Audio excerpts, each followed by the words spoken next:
The Kansas City Royals may not have won their game on Friday night, but they got something even better than that. They're headed back to the playoffs for the first time in almost a decade. Let's talk about it. Thanks for listening to KC Sports Network, proudly presented by Emprise Bank. If you're thinking about starting a business or know someone who is, check out Emprise Bank's SBA loans. It's always good to know your options, and they can be your partner in possible. Back like we never left. Jordan Foote, Joel Penfield, Josh Keiser here on the One World Away podcast here on KC Sports Network. Fellas, very big, important news. The Kansas City Royals are back in the postseason. How are we feeling? I am fired up, man. And it feels kind of anticlimactic coming off a game where Max Fried kind of shoved it for, 8 2/3. But, at the end of the day, thank you to the Baltimore Orioles for taking care of business against a dead Minnesota Twins team. They were dead last night when Miami beat them in 13. And here we are. The Royals are back in the playoffs. I'm excited. I'm fired up. I am very emotional in like a super happy way. I never thought I'd be able to cover Royals playoff baseball. Ever since I started covering the Royals in 2018, like right after everything kind of went downhill, losing 100 games, futility, year after year going, when are they going to get out of this? And to go from the three of us last year watching a 56 and 106 win team to now an 85 win team that has locked up a playoff spot with 2 to play. I'm so fired up, man. And I do have this. I do have something to celebrate with. I'm not going to spray it. I have too much good technology around me, but I will pop it because it's just that time. Woohoo! Let's go, baby. Yeah, feeling the same way. Jacked up. This is always the dream. Like when we kind of started following the Royals, I mean, that's a fandom type of thing. That's casual fandom type of stuff. But when you start doing like writing about it and podcasting about it, these are the nights that you kind of had in the back of your mind and been like, this would be awesome if we were able to cover playoffs for a playoff bound baseball team. And we are in that reality now. Thank you to Ryan O'Hearn and the Baltimore Orioles. What they're Emmanuel Rivera. Shout out to Emmanuel Rivera as well. I felt it when Colton Cowser hit the home run in the 7th, making 3-0. I was like, oh, it's happening. It's really going to happen. Yep. But that's in 2015 and really 2014. I got that itch. I got that addiction to postseason baseball. And for the last 8 to 9 years, we've been wondering when was going to be the next time we were going to be able to feel that feeling again. And after, like Joel said, covering a 106 loss team last year, coming into this year, everybody was very optimistic that they'd potentially maybe in the 5th percentile outcome, they'd get to 500. That was the optimistic viewpoints that we were kind of rolling with on that front. And now we are here postseason bound. We have done it. I got my 2015 Boulevard Crown Town release that I'm going to be popping as well and seeing how that's kept. I am worried over that 5 years. Might be dangerous for your health. I won't just a little bit. It still smells like beer, so we're gonna do it. All right, Jordan, how are you, man? I'm good, man. We are live. There are no jinxes here. If you're watching on YouTube live, huge thank you to everyone tuning in. Kyle Coffey, Andrew, everyone in the comments. Awesome of you to join us. Be sure to hit the like and subscribe if you're listening after the fact on Apple, Spotify, however you're doing it. Give us a like, give us a review. It all helps subscribe to that audio channel. And if you would like to earn an extra $500, got a cool opportunity for you. Go to bluewirepods.com/survey, complete the Blue Wire audience survey about you and your podcast listening habits for a chance to win a $500 gift card. The survey is going to help you. It's going to help us. It's going to help the audience, in turn, helping the show. bluewirepods.com/survey. All you have to do is answer some simple questions for a chance to win $500. Make sure to read the full terms and the disclaimer. Complete the survey for a chance to win. bluewirepods.com/survey. Link is in the show notes of the episode.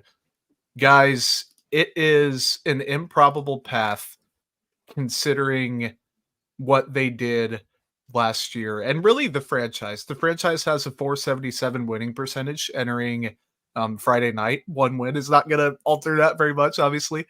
10th playoff berth in franchise history. Guess their record from 2016 to 2023. I can't calculate the win percentage off the top of my head. So I don't want to know. I'll be honest. I'm not sure I want to know tonight. I don't want to be thinking about those things. It's not what rough. this is about. I don't like. 472 and 697. So didn't quite hit that 700 mark. Doesn't look nearly as bad, but best runs scored since '06. Best runs allowed since the last time they made the playoffs and went to the World Series. Just the year-over-year improvement for a team. And we did our season predictions. I was like, man, they're going to win 73, 74 games, and it's going to be a really big improvement. It's going to be a huge deal. Best case, maybe they get to 500. I didn't anticipate this happening. And obviously it takes two to tango. You have to have other teams put you in a decent spot to, I mean, anytime you lose 7 games twice in the final month and a half. In the this, final month of the year, not even the final month. I have a final month. yeah, it was like August 28th when they started that losing Yeah. streak. Like they cut it close But, and like, still made it. So yeah. it's insane. This is why you love sports. This is why Yeah. we immerse ourselves in this, because and this sport specifically, because it is such a long season.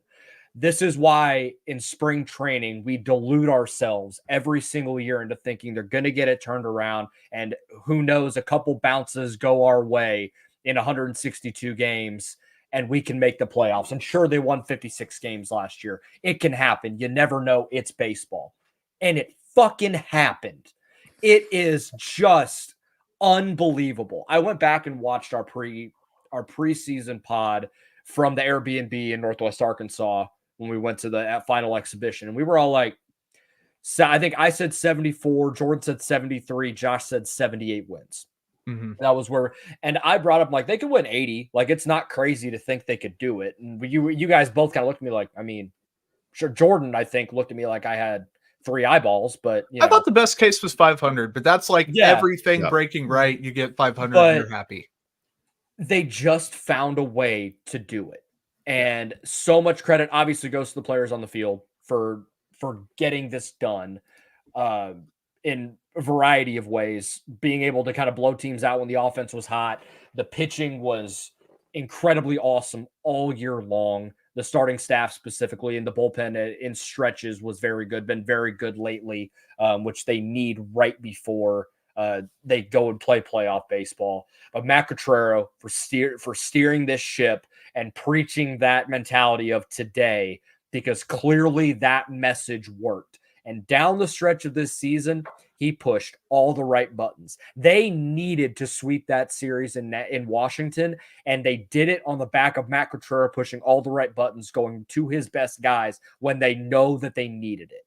And that, so I think he's going to be manager of the year. Stephen Vogt might be, just because they won 90 to 90. I think they won 92 games, 93 games. First year manager totally makes sense. But when you've given the turnaround of what the Royals have done, Matt Quatraro deserves incredible consideration for it. JJ Piccolo for getting the veterans on this roster after such a young team last year to, doing their evaluation. They said, we need more veteran presence. And you go and get a bunch of guys in that mid-tier of free agent that is kind of lost in between the non-roster invite guys and the high end, all guys with playoff experience that have been there, done that.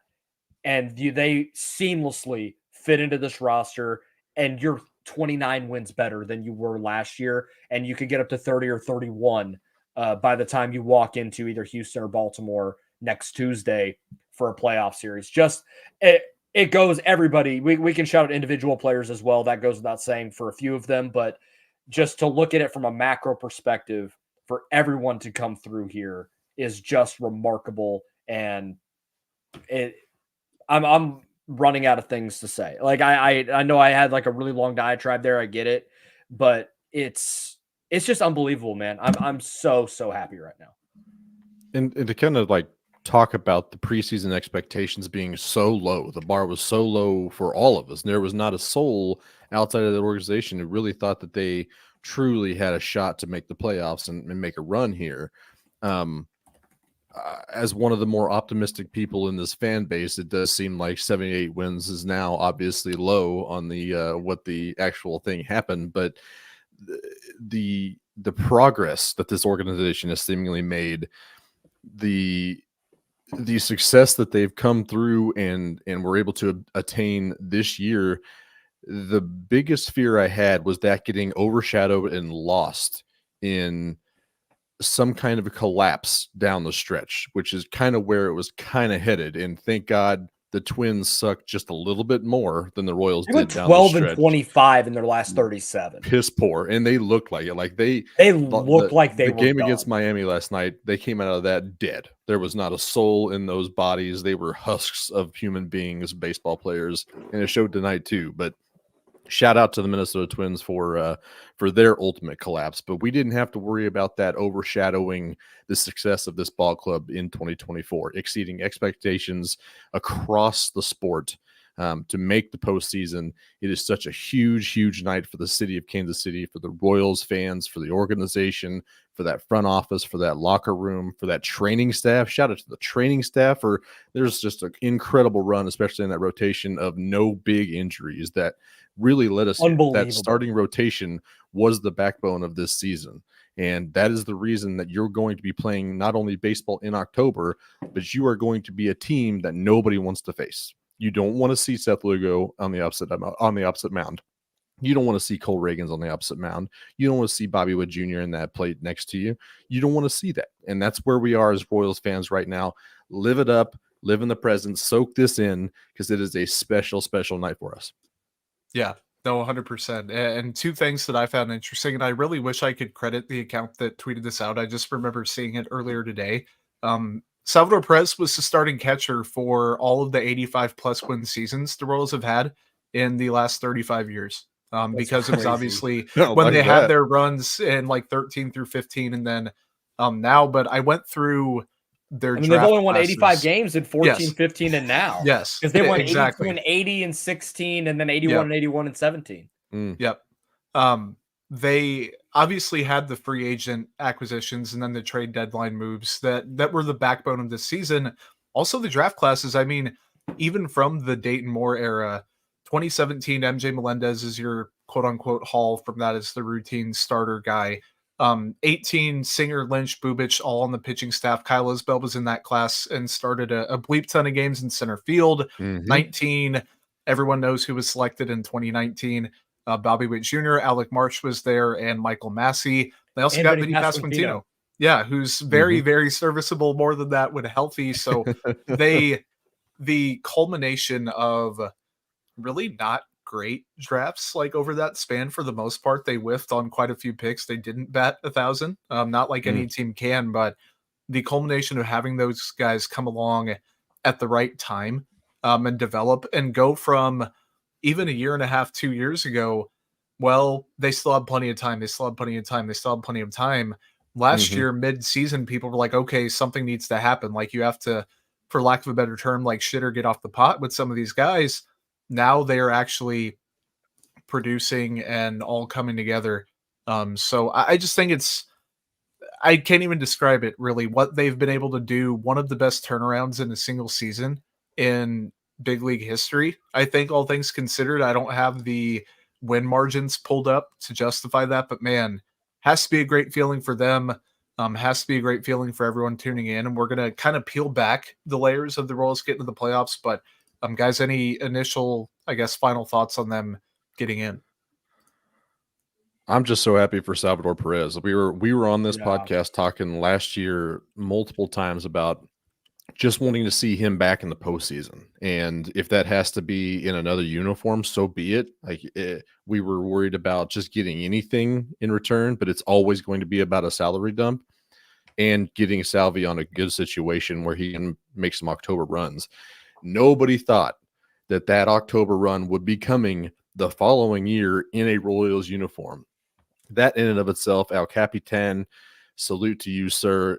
You are the heart and soul of this ball club, this organization. The past 3 decades of baseball in Kansas City, you are the face of that.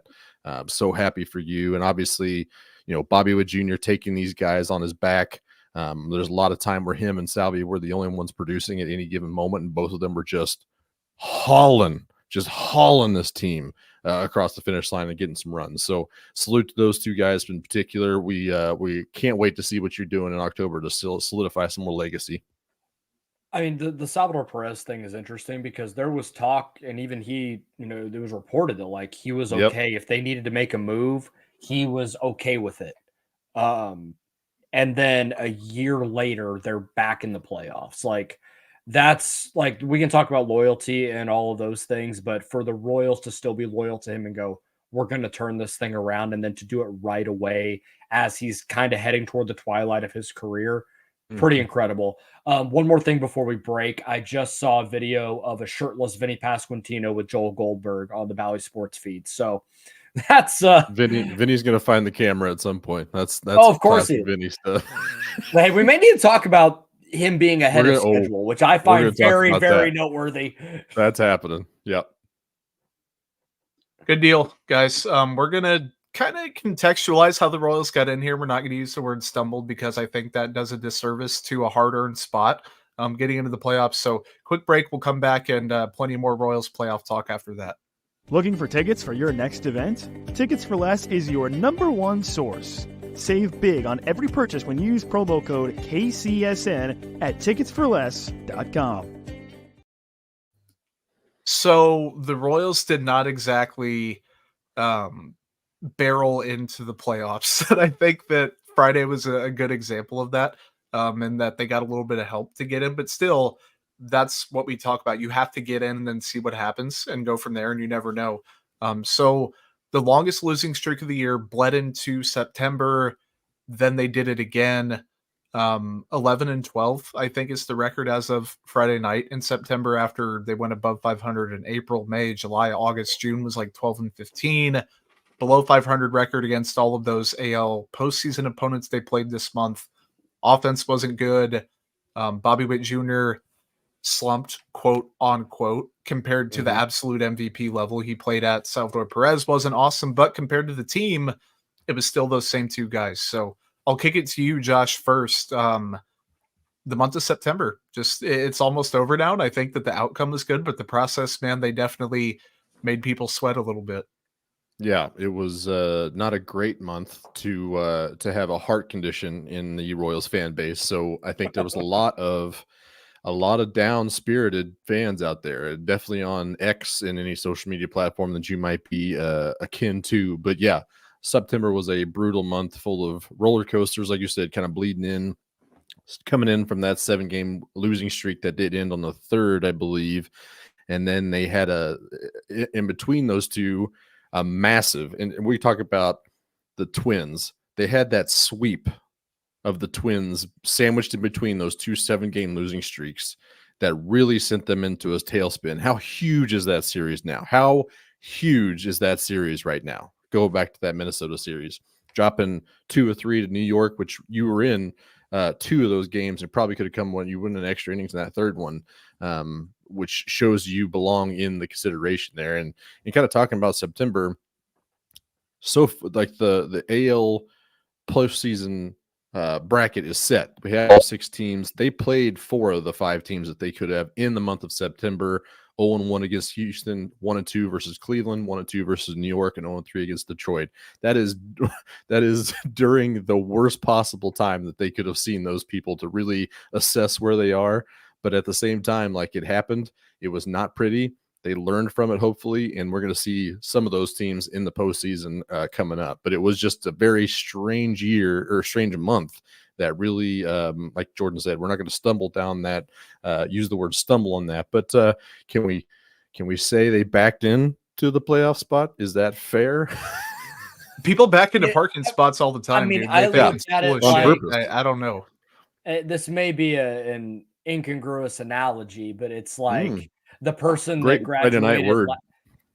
I mean, the fact that I got there as I'm drinking from a champagne. Yeah, the liquor is not hitting it, clearly. That is, I'm proud of myself for that. I won't lie. But I look at it like the lawyer that graduated last from law school. They're still a lawyer. Like, doesn't matter how you get into the playoffs. The fact they're in the playoffs, like, you're just there, and that's fine. Yeah. Like, doesn't matter how you get there, just get there. Yeah, no. Totally agree with you guys. If you agree or disagree, jump in the live chat on YouTube, because we are live as we're recording this episode. Like, subscribe, comment, all that good stuff. If you're listening after the fact on a nice, Saturday morning road trip, walk, jog, Sunday morning power lift, whatever the heck you're doing before the Chiefs, drop a review. Power lifting right now. Exactly. Do all that good stuff. Also, if you want to chime in, how many ounce curls, but A lot of outs curls. Gonna You work can on that. inquire about alcohol to pop champagne when your team makes the playoffs, I guess, with the Mint Mobile hotline here at KC Sports Network, 913-407-6524. Lots of good opportunities to ask a question, drop a comment, leave a concern, ideally. Chat about the Royals, chat about the Chiefs, chat about every soccer team we have going on here. 913-407-6524. We have a good comment from Joel. We Great talked name. about this. Yeah, pretty solid name, by the way. Lugo or Reagan's in game one. So twofold. One, the Royals are resting Seth Lugo for As they should. Saturday's their next game. Also, I think it's still going to be Cole Reagan's opening up the postseason. I think we all agreed last pod that that's what we would do also, right? Yeah. So my thinking is I would go. Excuse me, the bubbles are getting to me.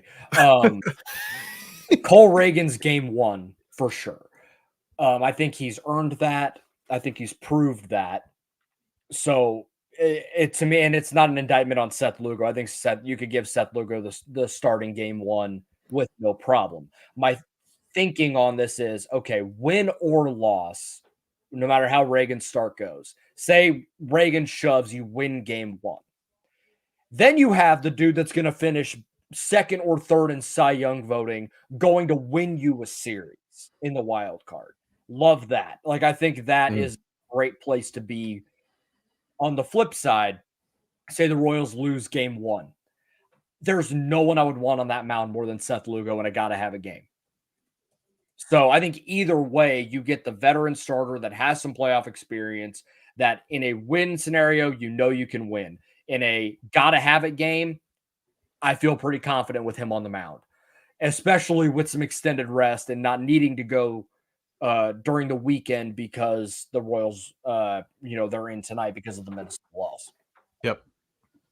Yeah, I think that's 100% it. It's probably Reagan's, and I think he's got the highest ceiling and the least experience with it. So I think that if you're going to throw that kind of pitcher, it's game one, 100% with a bullet. And then Seth Lugo's there just in case you need him to either take the series or bring you back into it, and then follow that up with a Michael Wacha in game three if needed. So I think they've got the horses to run this race. It's just all depends on what kind of offense is going to show up that night. And it's going to happen quick, fellas. Once those wheels hit the ground and start going Tuesday, Wednesday, Thursday, if applicable, obviously back to back to back. Do we have any more thoughts on September? Do we want to jump into the possibilities for the playoff path, Josh? I have one small thing. So we talked about the 2 7-game losing streaks. The beer bat guarantee broke both of those losing streaks. I just want that on the record to show accurately in the 2024 Kansas City Royals season. That should be acknowledged by all and appreciated by whoever appreciates good superstition. As Tucker D. Franklin would say, I think the movement grows. Is that his thing for when people post their beer bat? See, now I just want to know. Now I just want to know why you didn't. This one. Yeah, I just want to know why you didn't use the beer bat more. Like, we could have used that like after 2 or 3 games. Yeah, I think we let it go. It's too much power. You have to use that wisely. With great power comes great responsibility. I'm trying. So we're breaking it out for game 1 and game 2 of the playoff series, right? It's like a break in case of emergency type of thing. Fair enough. I think Fair that's my usage. And that's how I'll continue because again, I'm Spider-Man. Gotcha. So I can't. We talked really the past few pods, like we've had recurring themes, obviously, with them pushing closer to the playoffs. And you guys both said that you'd rather face Baltimore than Houston. And I kind of feel like the meme of the guy that's like trying to be brave and he has a dumb take. I said that I wanted Baltimore, or I didn't want to face Baltimore. Sorry. Mm-hmm. I've kind of cooled off of that. I think also for me, it depends on the path to the next one, because personally, I think I'd rather face Cleveland than New York. If you took the Yankees and you rebranded them the KCSN One Royal Ways, everyone would be like, oh man, that team's really good and scary. I wouldn't want to play them because it's Yankees. Some of the homers are like, oh, we're the big bad Yankees. Most people are like, oh, they're going to choke it anyway. It's the playoffs. So removing that, their lineup, and we can talk about that more towards the end, is absolutely ridiculous. And even with Cortez being a little bit banged up and temporarily shut down, I still don't wouldn't think want to Cortez face is them. going to pitch. No, I I think he think got shut down, didn't he? they said 7 to 10 day shutdown. He's hoping to be They're- back for like the ALCS if they make It's a it that far. UCL injury. There's no Yeah. way. Yeah. That's a stretch. It'd be rough. So But I'd still rather play Cleveland easily, though, I think.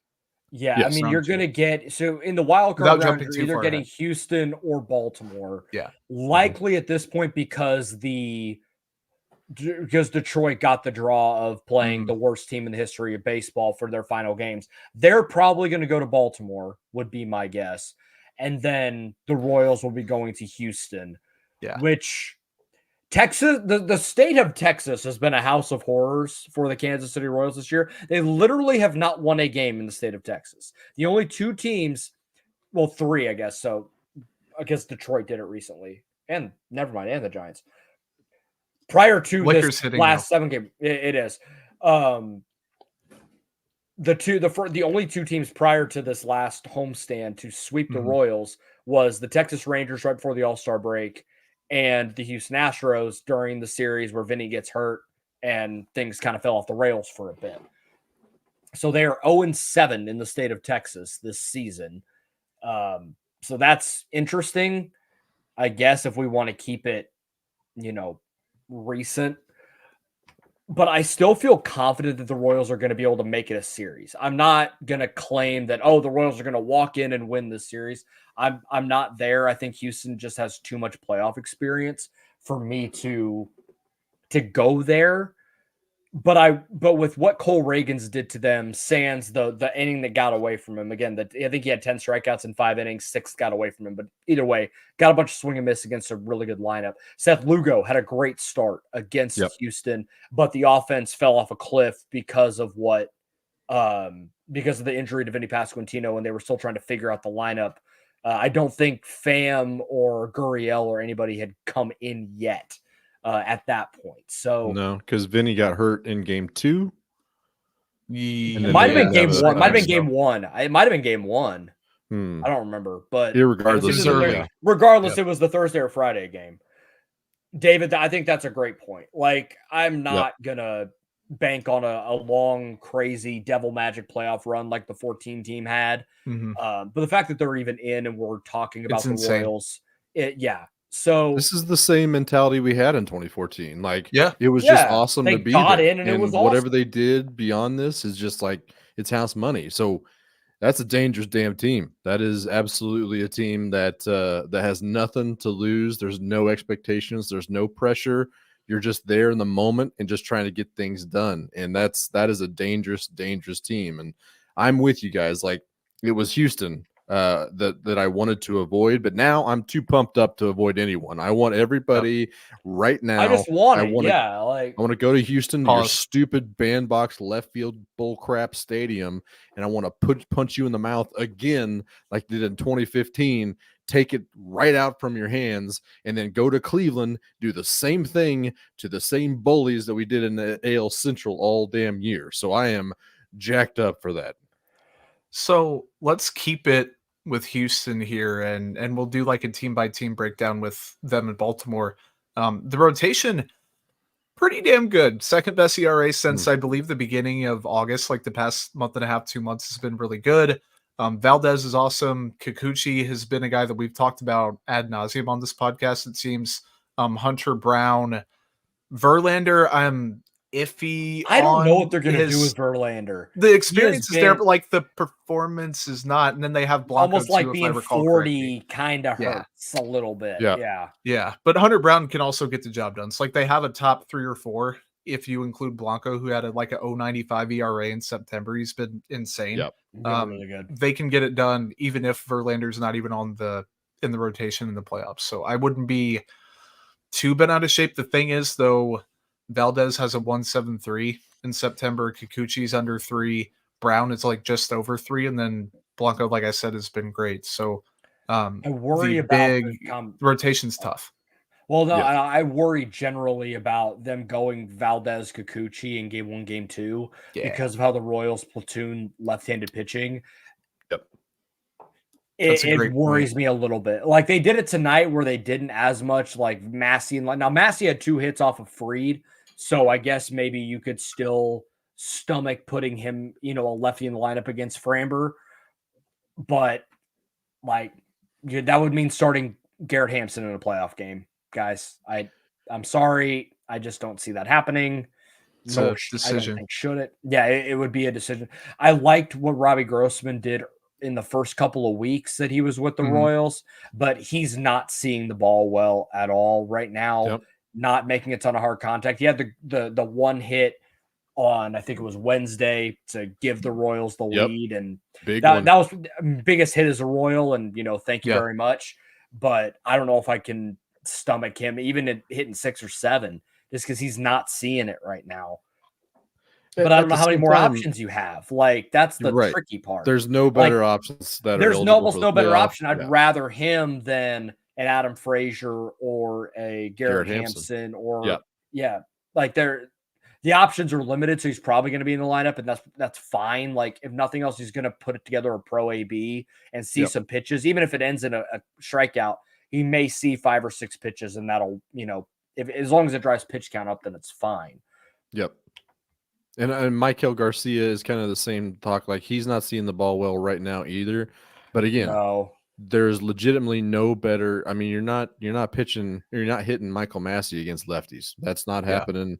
And like at a certain point, like you're gonna dance with the girl you brought. Like 100%. Yep. this is who the Royals have gotten to this point. This is who they're gonna have to rock with in Yep. October, and we'll see where it lands. But I foresee a similar scenario to what we've seen the last couple of weeks without Vinny in the lineup.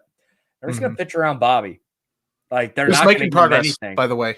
We Yeah. forgot to mention that taking Yes, BP back-to-back yes. days and then the That is live simulated and it was against Smith live is BP insane. today Yep. against the Will Smith against the lefty. That is noteworthy. Yeah, Which tells me I don't think he's going to play sure. in the wild card round. I don't think there's No. any shot of that. But I mean, even the initial timeline was like right in the middle of the ALDS. He So might be that's- I ready. thought it was He even might the be ready ALCS. for the beginning. Yeah. Yeah, I the thought it Just was the way initial further 6 down the road. weeks would have been the Okay. CS.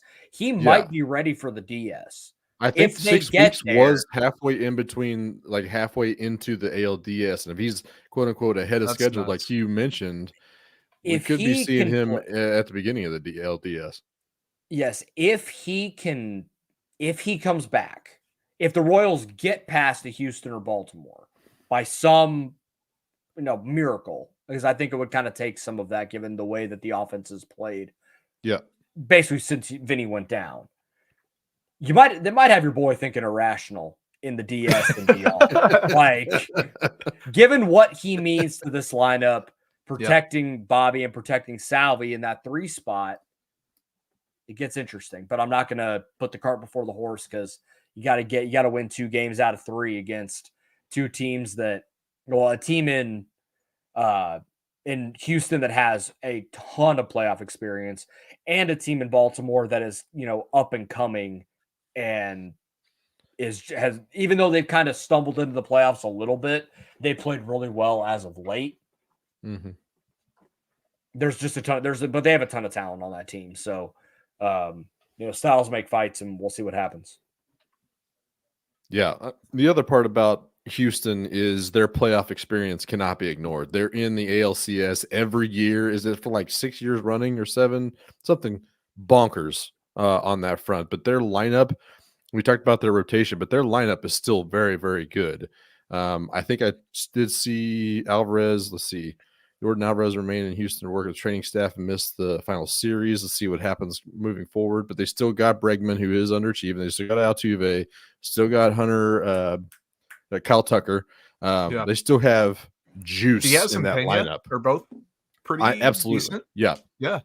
Diaz Pena's was been cleanup for him when we okay. saw him, man. Like I don't know. Yair Diaz he's good. Yeah, I mean, they have a potent lineup, even if it is underachieving for most of the season this year, mostly due to injuries. I mean, that is undeniable. of They've it. been unhealthy all year and still made it. So this is still, don't get me wrong. And I will say I still fear Houston way more than I fear Baltimore at the moment. But at the same time, like I agree. Houston can get got, especially if you have Lugo, especially if you have Reagans, especially if you have arms that you trust in that bullpen and a smart manager that knows how to weaponize them. Just give us, what's the magic number for Royals offensive runs when a Lugo and Reagan start? Is it 4? Give me 4 runs in that stupid left field wall that they have. And I feel really good about their odds. But at the same time, like, this is still a lineup that will absolutely do damage in the postseason. Everybody's been there. Altuve has been there for literal 2 decades, seemingly. So it's just, it is a very experienced lineup that should be feared, should be respected, but can be got as well. Yep. And 12th in WRC plus with runners in scoring position this year. And you'd think with all the positive regression they were due for, the injuries, all that shit, that it is really better than that. Like, this is an experienced team with veteran leadership that has been in the playoffs before. That stuff matters when you get there, even with the voodoo magic and the luck and all that stuff. Guys, comment if you'd rather see Houston or Baltimore in the opening round of the playoffs. Perfect opportunity there. Drop a like, a subscribe. I think Baltimore is tough. And I think the reason I said I didn't want to see Baltimore, and I still don't want to see Baltimore, is because if everything clicked for them, that team can make an insane run and has such a potent lineup. And I'm going to skip the lineup before the rotation for them. 4th in WRC plus on the season, 14th since 8-1. 4th in wins above replacement, 16th since 8-1. So they were trending down, and we mentioned that, I think, last week. But Henderson, Kaiser, Santander, Westberg, Adley, Mullins, Mountcastle, O'Hearn, both of the Ryans, man. all of those guys have been worth 1 or more wins above replacement. Did you say O'Hearn? WRC plus or better. Yeah, both of the Ryans. Hey, shout out to have been legend Ryan Emmanuel Rivera. That's a lot. That's a lot of freaking players that can hit the ball, dude. Like, I think they, if things click offensively, can just run even the best of pitchers out of a game. Now, the flip side of that, the caveat, a lot of those guys are young.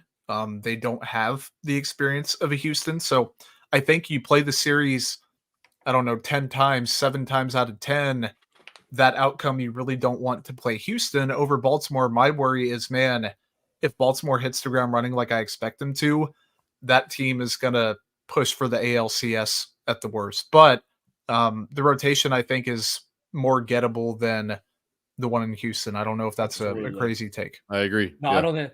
And even if you get to like the rotation, you know, their bullpen is not good. Baltimore's bullpen has been really bad. And they relied on Craig Kimbrell for a lot of the year. And they DFA'd him without much option for a closer beyond that. Like, Yennier Cano is good, but I don't think he's necessarily a closer. Suno Perez is a ground ball guy, but I don't think he's a closer. Sir Anthony Dominguez, we saw what he did tonight, nearly trying to give Minnesota life late in the game. Couldn't throw a strike in a 7-run game if his life depended on it. Yep. So if you can get to a starter early in Baltimore, even if it's not Corbin Burns, it gets really interesting because you have a bullpen that is very unreliable without it even like, and I understand that the Royals bullpen has been that for most of the season. It seems like they've kind of found the mix, but like they found I don't know. Works, I don't know if I'm super confident in this Royals bullpen, even though they have been turning it on very well. They seem to have figured out the secrets, like the bridge, I guess, is the way to put it. I don't know if Baltimore has a bridge at this point because they don't know who's closing out the 9th. At least we know, like, good or bad regarding the Royals bullpen. We know just bridge it to Ursig. Who is Baltimore going to bridge it to? I don't know.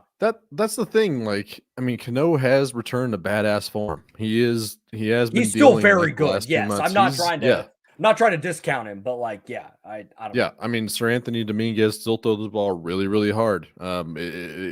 Not real sure where it's going all the time, but at the same time, it's, you know, it is what it is. I think it is a bullpen that should be, again, respected, but at the same time, I would rather see this bullpen 9 times out of 10 than seeing the back end of Houston, which is like Hader and Abreu, Presley, and Ariz. Yeah, like it's a who's who back there, even though they can also get got as well. But yeah, I wanted to talk about the the Baltimore's the rotation with Corbin Burns. Obviously, he's in the talk for AL Cy He's Young. really good.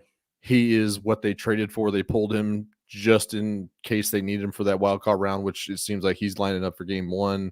So you got to think that as well. But he is dominating as well.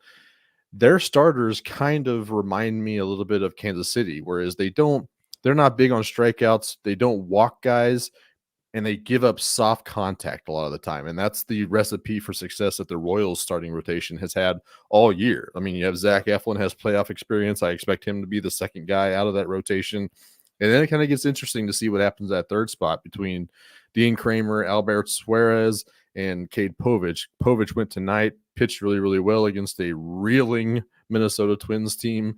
But you kind of build a case for each one of those guys to be that third. So that's one of the things that I'll kind of be watching over the next, 3 days or so to figure out, just how things are lining up in that Baltimore rotation. But they can probably get got. It is their peripherals are a little bit not as good as what their overall numbers are, similar to the Royals rotation is. But at the same time, it is something you do have an AL Cy Young candidate at the top of it. And after that, it is also very, very good. So it's going to be a tussle either way.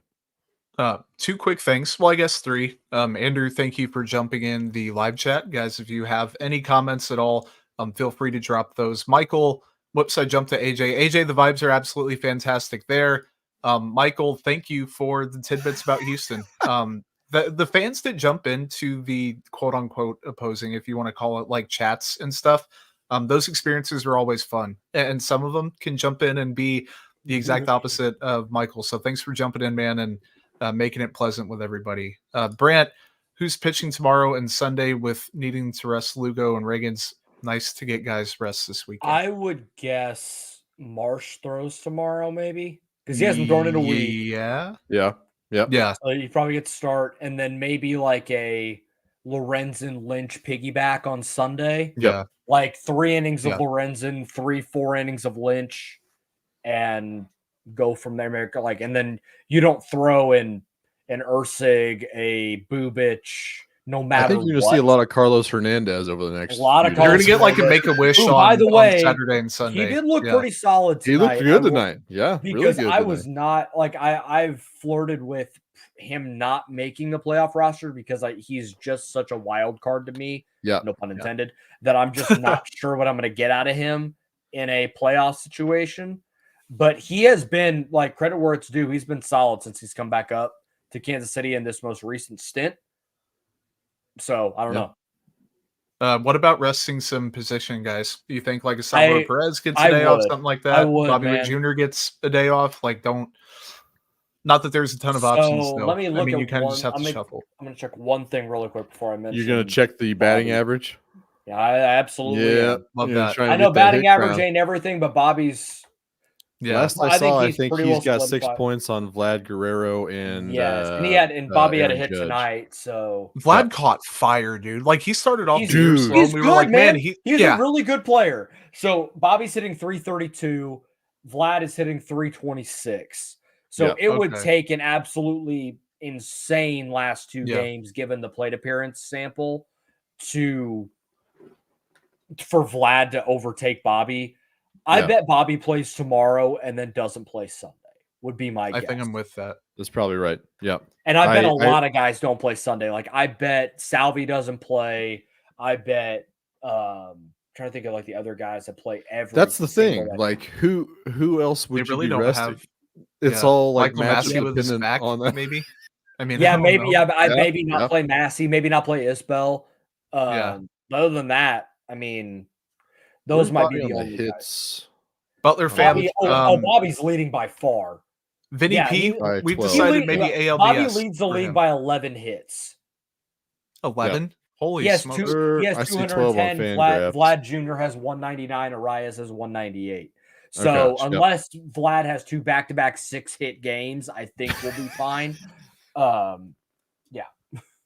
right, I want to hit one more thing on Houston. Butler fam, thank you for chiming in here. Timetable on a Vinnie Pasquantino return. We're thinking now, realistically, I thought the ALDS would have just been off the table for him, but now he is making better progress than he even was, and that timeline would have kind of coincided with that. So it's cautious optimism, I think, for him. Well, and the thing for me that I thought was interesting, and Andy Rogers noted it, the BP that he was hitting off the machine in Washington was not like just hitting liners the other way, just soft contact. He was hitting pull side homers. That when I heard that, it got me to perk up a little bit. I was like, oh, he's not just hitting BP. He's going homer round BP. Okay, that's interesting. And it was the machine, live BP the machine today, that all of them use. Yes, and it was live BP today against Will Smith as he's trying to come back from the back injury. Seeing live pitching about a month after a broken thumb. Yeah. That's very interesting. That again, athletes and their timetables for injuries is always interesting because they just seem to heal faster than all of us, than us normal people. That is what is very interesting about this. There's no way he plays in the wild card to me unless they know something that they are keeping close to the vest. But if they get out of the wild card, I would not be shocked to see him in the lineup in game 1 of the ALDS. And that would buy him not Saturday. Yeah, I guess it would be Saturday, right? It'd be Saturday of next week. Yeah.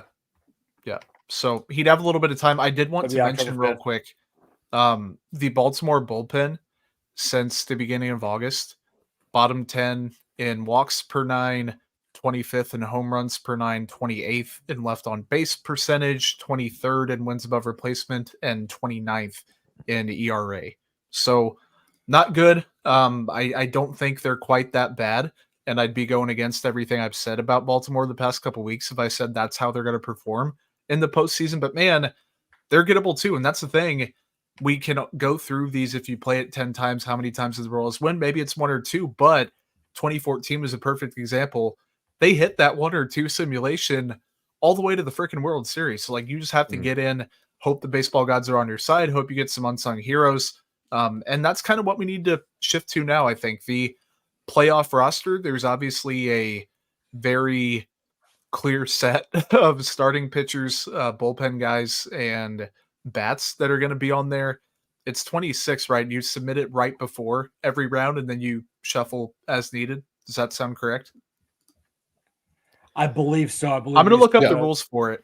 You can shuffle in between series. Yeah, you can shuffle in between. Yeah. So the rotation, Reagan's Lugo Waka, very obvious. You would shift then Brady Singer and Michael Lorenzen / Alec Marsh to the bullpen, whoever that number 5 guy is. Lorenzen healthy. Daniel Lynch in the mix. Chris Bubich, I think, in the circle of trust. John Schreiber working his way back into it. Lucas Urseg and Sam Long. And then I'm missing one more person, I think. Is that correct? Zerpa? Yeah. Who has been legitimately really very good since he came back. Yep. He seemed to actually make legitimate adjustments since pitching better since he got back. I think he looks confident for the first time. Are you ready to trust that in October though? Are we? No, not at all. Maybe not. We're deploying on maybe not 6th or 7th. That's it. There's so many guys that can fit that mold. And then we still have guys like Lynch, guys like Marsh, guys like Singer, like Lorenzen. So I guess that is supposed to be bridging that gap that you're probably deploying Zerpa and probably Schreiber at this point too. I guess the spin zone is just a good problem to have. You have a bunch of good mid relievers to bridge the gap to Bubich because I think Bubich has locked down the 8th. I think Bubich has locked down the 8th. Bubich and Long, I think both like either one of those guys, especially if it's a left. That's kind of interchangeable. I agree. But Bubich with the reverse splits makes me think, okay, he can throw the 8th, and I feel comfortable with that. I think I'll check long splits, but I think it's more true to lefty. I would guess that as well. I'll verify that, but I'm pretty sure. Here's what I've got. Ursig for the 9th. And I would throw Ursig 2 innings if I needed to too. 100%. 100%. Yeah. I have on my list, I broke it down by quote unquote long relief, middle relief, 7-8, and then the closer. Singer, hopefully you don't really need long relief in a wild card game. That'd be kind of crappy. I got a caveat Singer, on that, but we'll come back to it. Put a pin in it. Singer, Marsh, and Lorenzen, Zerpa, Lynch, Lorenzen. Oh, I have Lorenzen twice. Singer, Lynch, Zerpa, Bubic, Long, and then Urseg obviously is the ninth inning guy. So I think the last three of Bubic and Long and some potential split, I think I'd go Bubic in the eighth inning, given what he's done. And then Urseg very obviously in the ninth. And like AJ just said, the confidence in Chris Bubic as an eighth inning guy in a playoff team after he had Tommy John, and after he was in the rotation, is a wild evolution for him. I think John Schreiber is the X factor. Is that the right word for him? Maybe I think so. Like he kind of worked his see way back in the circle of trust. I could see him being an eighth inning guy. I could see him being the sixth inning guy. I trust him with leverage. I also don't think that they should want him in leverage. Like I don't know what to think of him. I don't either. I kind of agree with you, but I agree with the X factor aspect. The answer is yes every time they deploy him. It's like, oh, sixth inning, and you just need a guy to eat up an inning. Okay. Oh, there's runners at first and second. You need someone with a, even if it's not a split ground related ball. thing, and You they need a throw him ground out there. ball. Yeah, it's like, okay. I think there's some more matchup dependent guys. He's like a croc, for a shoe. Like in theory, he fits all scenarios. In deployment and in execution, sometimes it's just not feasible and it does not work out. So I have Sam Long splits if y'all were interested. Yes, please. So against righties, 214, 302, 333 for 635 OPS.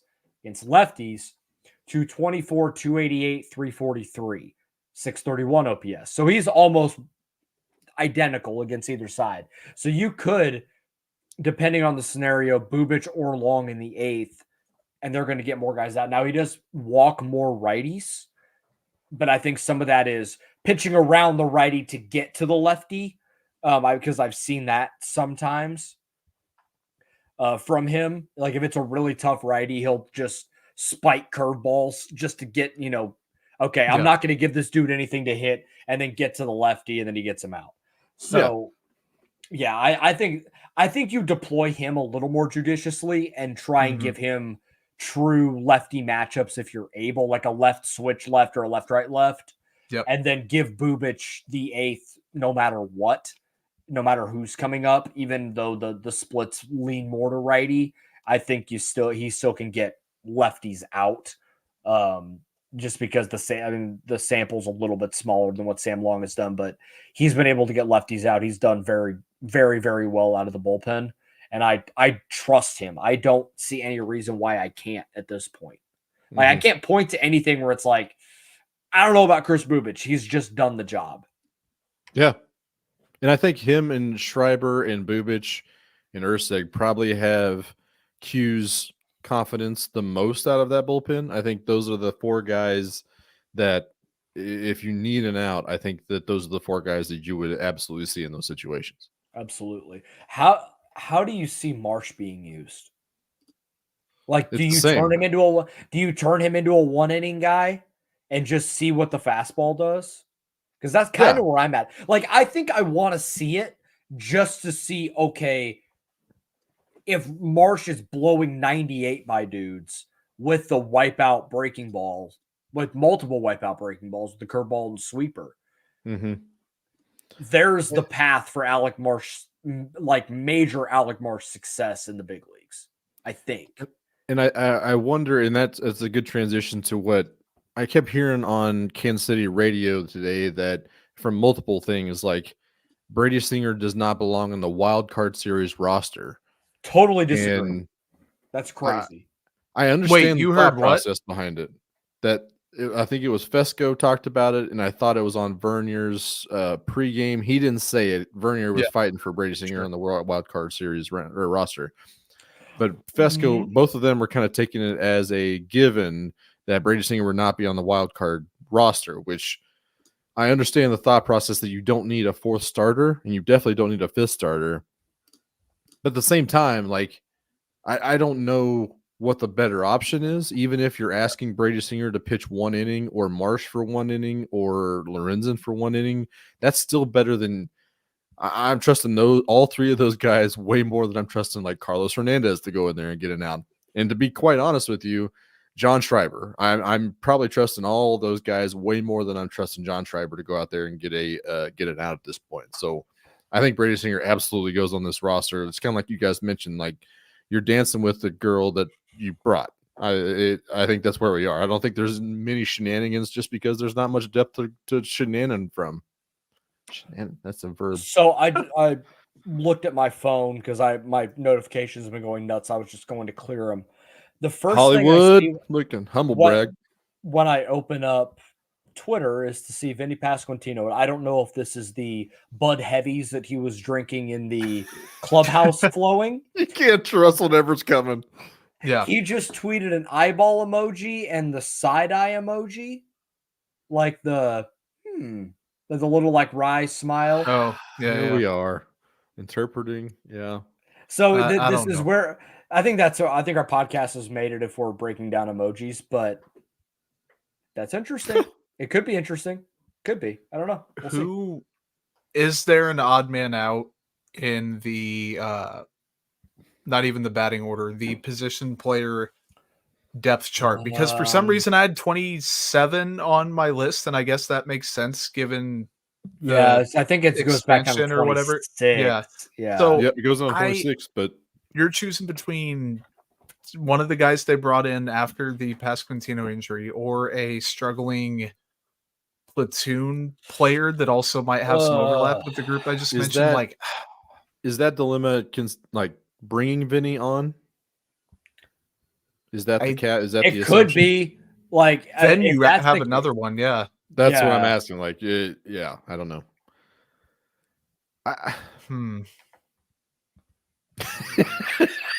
We've reached the point of the podcast where we finally don't have an answer for, because it's tricky. Like, because okay, let's break it down. Let's break it down real quick. So everyday players: Bobby, Salvy, Fam, Isbell, Massey.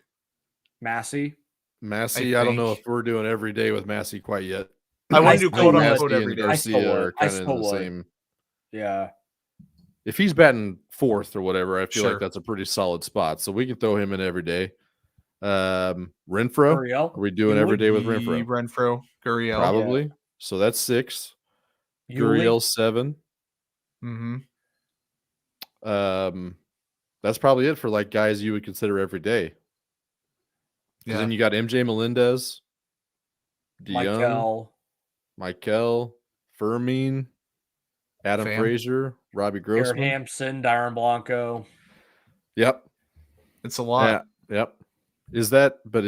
I think you can ride with a lot of those guys, especially if you're like, if you think you have that many borderline starting pitchers that can eat innings that you're probably going to ride with anyways. Maybe you can throw Carlos Hernandez off of this wild card series roster, carry more hitters that you can weaponize in matchup dependent, situations. And then your converted starters can run 1, 2, maybe 3 innings if you need to. I'm with that. I think that might be the way to do it, because I don't know if there's a like a rule. Because then you don't have to see Garrett Hampson. Like he can be a utility and a pinch runner after Blanco in the 11th inning. You need a ghost runner to run for Freddie Fermin. I'm in on that rule. Yeah, like I think that's the scenario. I know that. And like I don't mind saying it, like in the private chat, you said I might cut Robbie Grossman. Grossman being a switch hitter, I think gives him value, even if the value and he had some legit splits neutral when he came over. Yeah, neutral is a slight negative. So good. But being that guy that could do both in a scenario where you just need a pinch hitter, I think that carries something. Mm-hmm.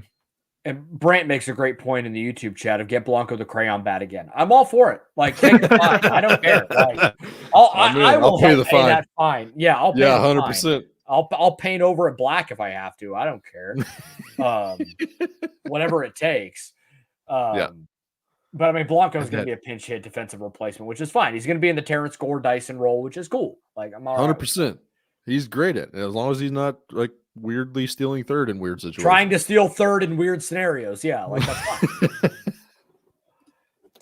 All right, let's take a high level view at the rest of the playoff field. We kind of touched on the New York and Cleveland discussion. I still think, man, Detroit deserves credit. I'm not trying to completely. What a crazy Yeah. What a run. I'm not trying to What a completely run. discredit them at all. They deserve props. I thought they'd be competitive, but not quite this competitive this year. Insane turnaround. Like the trend between the Tigers playoff odds and the Twins playoff odds, like watching that graph is just Absolutely hilarious. crazy. Did I see that honestly- Detroit was like a 0.2% It was odds rough. at one point? That's wild. It was rough. And that was like 6 weeks ago. Yeah, that was long. It wasn't that long ago. So I don't think it's crazy. Like, I think if it ends up being Detroit, Baltimore, it's all about who's hot going into October, right? Yep. Mhm. Detroit might go in and win both games, not even They get can do into that. a third. Yeah. Because I can see it.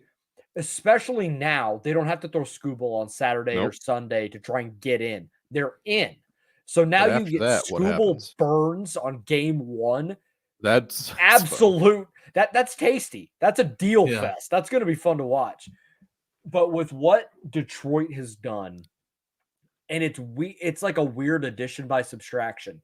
There is almost a direct correlation between Javi Baez being done for the year and them making the playoffs.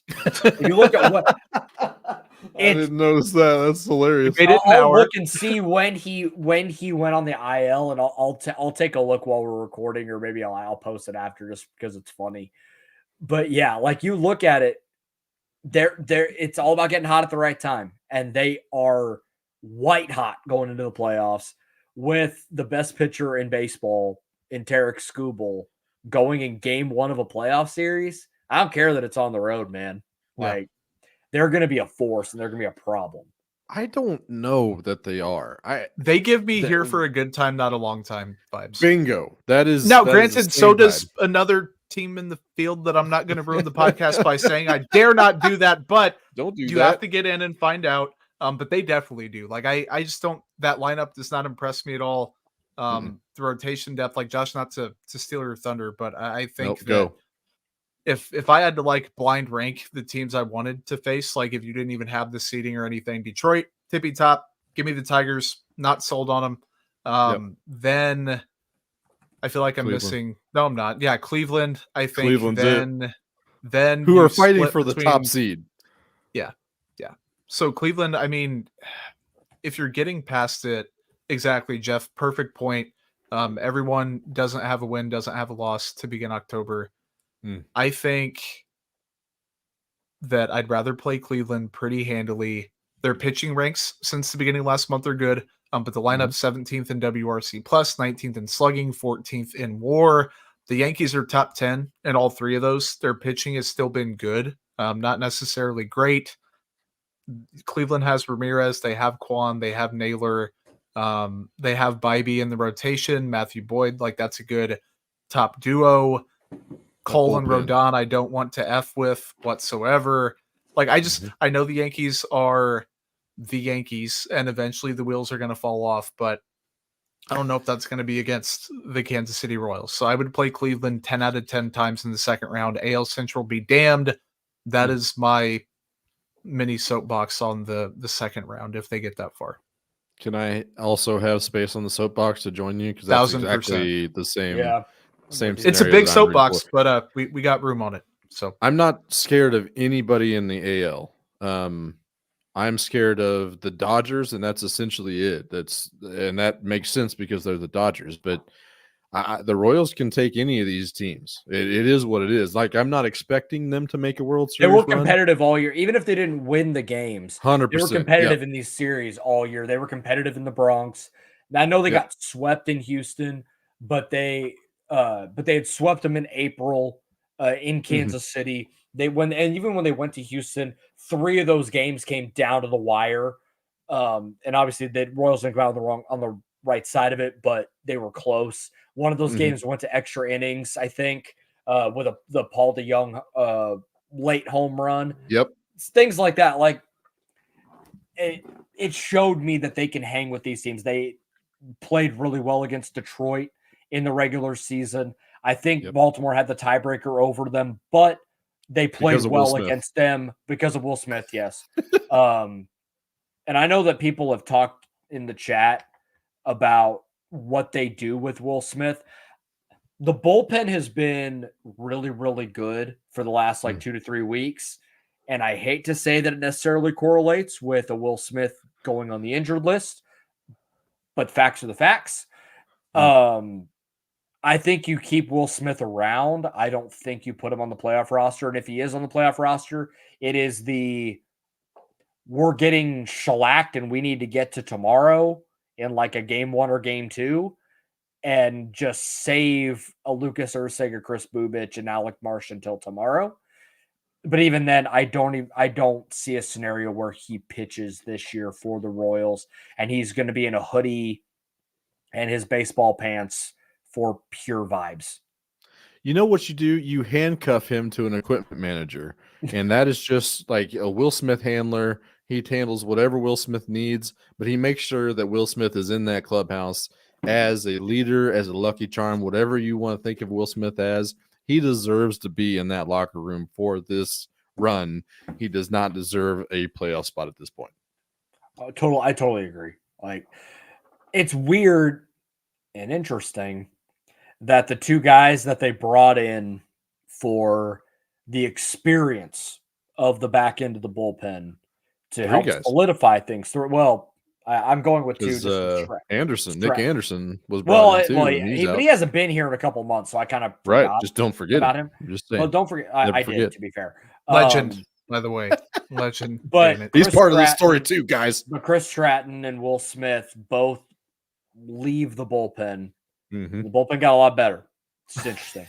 And I know that at the very end, they were kind of relegated to this game is well in hand, one way or the other, and we're just going to save our guys until tomorrow. But the bullpen's been really, really good lately, and a lot of credit to those guys as well for being able to handle that situation and pitch their ass off to get them to October. It's what they had to do. It's what they had to do in Washington, and they did it. And now we're here talking about a playoff series. Gotta love it. Everyone in the YouTube chat, a huge thank you for tuning in. Subscribe, drop a like, drop a comment, all that good stuff. If you're on Apple, Spotify, any of that, be sure to leave a review.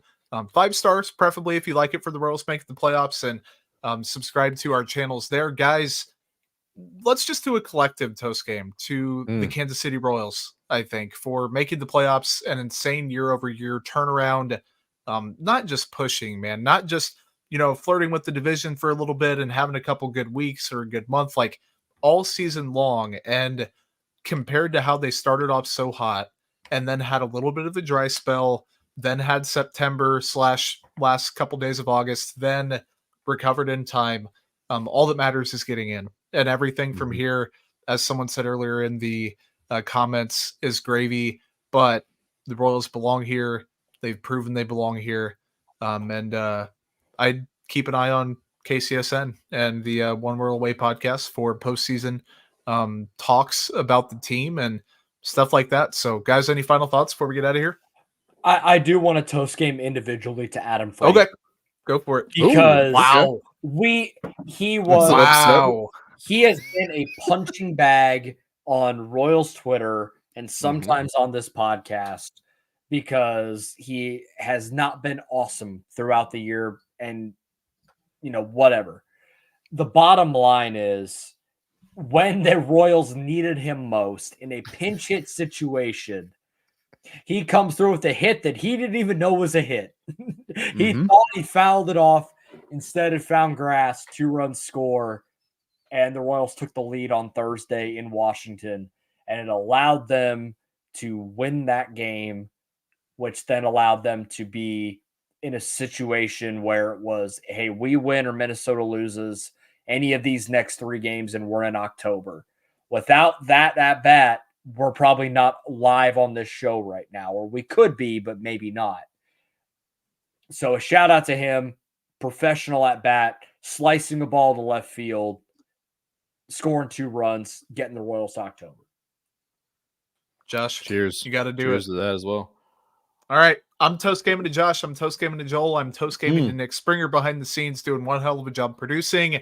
Everyone tuning in and the Kansas City Baseball Royals. I'm sure we're going to talk soon. Until then, take care. Stay safe. We'll see you then. Let's